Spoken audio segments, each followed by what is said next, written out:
afternoon. We're from Bachelor's Gabi. So guys, tanawa. Minot yung balay diri sa Guadalupe.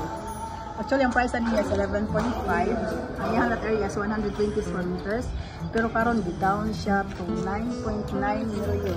Ang nakanindot kay free na ang iyang taxes. Wala na may bayaran sa taxes na shoulder by the seller na. So kung ganan mo visit, pwede ta mo ari diri sa May Quijada Street, Guadalupe, Cebu City. Thank you. Okay, so karon na ata diri sa Quijada Street, Guadalupe. No, natay gi market diri karon ha, sanlat ni siya brand new.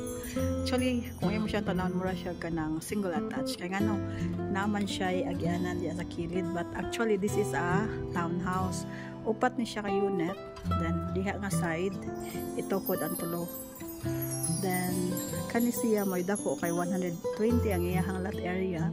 Nani siya 4 bedrooms, tulo sa taas, then naa siya room sa silong, and ang iyang master's bedroom na siya toilet and bath. Then ngan nakaingon ko nga dako ni siya kay tanawan niya kilid.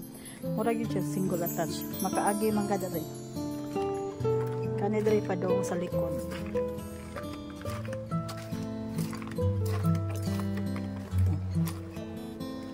So mo ni siya imuhang service area. Actually, pa ni siya nahuman na i-finish mo ni siya. Tas. Imuha ni siyang service area. Nya diri is ang diri nga part is ang room.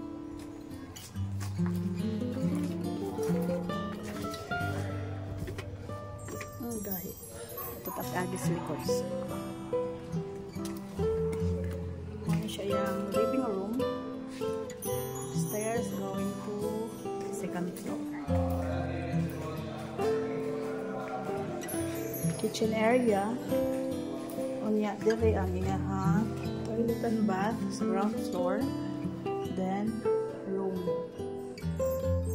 master's bedroom, ay master's square naman ka ng maid's room, sorry.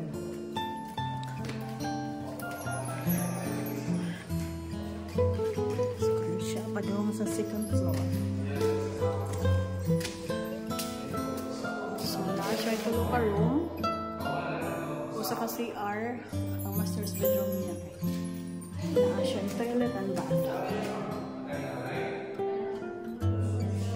9.9 million na lang ni siya. Gidown ni siya from 11.5.